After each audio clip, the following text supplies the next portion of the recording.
Sir আসসালামু আলাইকুম। ওই একটা বিশেষ জন আসলাম স্যার, আপনাদের এখানে অনেক ভালো প্রচার হয়, সবাই যাত্রীরা অনেক ভালোভাবে শান্তিমতো যাতায়াত করতেছে, এই জন্য আসছিলাম। তো ট্রেন দাঁড়ায় না। হ্যাঁ দাঁড়ায় না, মানে ভালো অনেক ব্যবহার ভালো, সবাই ঘুরতে আসে। হ্যাঁ আমাদের তো স্যার একটা ভিডিও নেওয়ার জন্য আসছি, তো আপনাদের খুব সুন্দরভাবে চলাফেরা করে অনেক ভালো, কোনো কমপ্লেন নাই, মানে এই জন্য আর কি আসলাম। তাই ভাই বললো যে স্যার সাথে অনুমতি, ঠিক আছে আসেন, সমস্যা নেই। তো এখন ভার ইন্টারভিউ নিব এখানে ট্রেন মানে এখন সবাই দেখুন মানে কবে আসে প্রতিদিন ভাই? ভাই মোট ট্রেন হচ্ছে 4টা যায়। হ্যাঁ। সকালে হচ্ছে একটা ঢাকায় যায়, আর হচ্ছে দুপুরের দিকে ঢাকা থেকে ওটা খুলনা যায়। আর 4টার দিকে আপনার একটা হচ্ছে ঢাকায় যায়, ওটা হচ্ছে ইসেতে বেনাপুরতে আসে, আর হচ্ছে 10টার দিকে আবার আপনার মানে যাত্রীরা যখন যাবে, মানে এখান থেকে খুলনা যাবে না? জি জি, এখান থেকে খুলনাও যাওয়া যাবে। এখান থেকে আপনার এখানে ট্রেন হচ্ছে মেবি কাশিয়ানী স্টেশনে জংশনে দাঁড়ায়, আর হচ্ছে ভাঙ্গা দাঁড়ায়। এখান থেকে ট্রেন যায় না, বাট এখানে অনেক মানুষ ঘুরতে আসে, পর্যটক যারা আসে তারা এই ট্রেন দেখতে আসে, সুন্দর করে কিভাবে ট্রেন যায় বা ভিডিও করে এই জিনিসটা উপভোগ করে। আর এই স্টেশনটা করছে হচ্ছে এখন লোকাল ট্রেন দাঁড়ায়, এটা হচ্ছে আন্তনগর ট্রেন, এটা হচ্ছে আপনার ডাইরেক্ট ট্রেন, এটা হচ্ছে শুধু জংশনে দাঁড়ায়, জংশনে ছাড়া আর কোথাও দাঁড়ায় না। বুঝতে পারছি। এখানে এই যাত্রী কেমন কি হয় ভাই? এখানে যাত্রী বলতে মেবি প্রত্যেক দিন হচ্ছে আপনার 100, 200, 300, 400 মানুষ আসে। তো যদি ট্রেন এখানে দিত তাহলে ইনশাল্লাহ এখানে যাত্রী অনেক ভালো হইতো, বা যাত্রীর সংখ্যা অনেক বেশি হইতো। এখনো ট্রেন দেয় নাই, এই বিষয়টা ভাই আমি বলতে পারবো না। অনেকে আসে ঘুরতে, অনেকে আসে ট্রেনে চড়তে।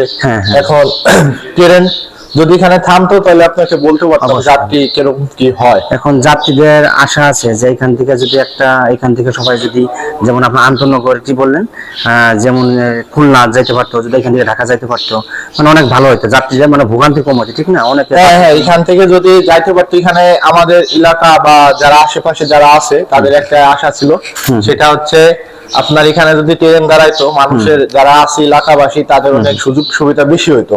মানে ঢাকায় কম সময় যাইতে পারতো, মানে কম টাইমে যাইতে পারতো, এবং ভাড়াটাও সর্বমূল্য থাকতো তাদের কাছে। মানে একটা বাসে গেলে ভাড়া মেবি 200-300 টাকা লাগে, আর ট্রেনে গেলে ভাড়া অনেক কম লাগতো, মানুষের ভোগান্তিতে একটু কম হইতো। কিন্তু এখানে এখন তাদের ট্রেন দেয় নাই, এই ক্ষেত্রে বলা যায় না এখন ট্রেন এখানে দিবে ইনশাল্লাহ, যেহেতু স্টেশন করছে ট্রেন আপনার এখানে দিবে।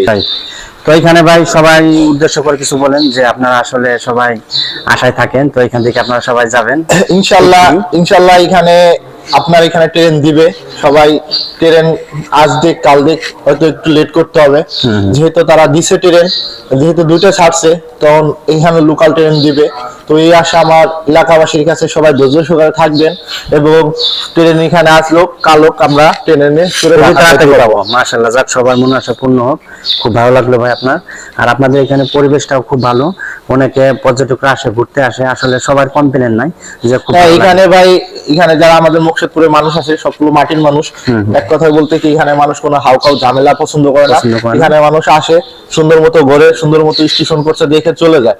আর এখানে ভাই উচ্ছৃঙ্খল করার কিছু নাই। এখানে হচ্ছে মানুষরা আসে দেখার জন্য, সুন্দর একটা জায়গা, সুন্দর একটা পরিবেশ, আর সুন্দরভাবে তারা উপভোগ করে সুন্দরভাবে চলে যায়, কোনো ঝামেলার দিক দিয়ে এখানে। হ্যাঁ, আপনার বক্তব্যটা খুবই শুনলাম ভাই, আসলে অনেক ভালো লাগলো। তো আমি একটা কথা যাত্রীদের বলতে চাই, আপনারা খুবই তাড়াতাড়ি দেখতে পারবেন যে এখান থেকে আপনি খুলনা, ঢাকা যে কোনো জায়গায় যাইতে পারবেন, এটা তাড়াতাড়ি চালু হয়ে যাচ্ছে।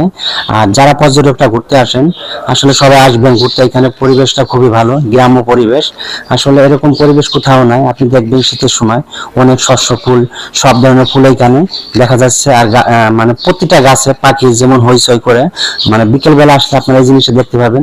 আর ভাইদের এখানে যারা কাউন্টারে আছে, আসলে অনেকে আসে ঘুরতে, দেখতে, ভিডিও করতে, এখানে কোনো দুশৃঙ্খল হয় না, সবাই সুন্দর পরিবেশে ছবি টবি তুলে ভিডিও করে, এটাই।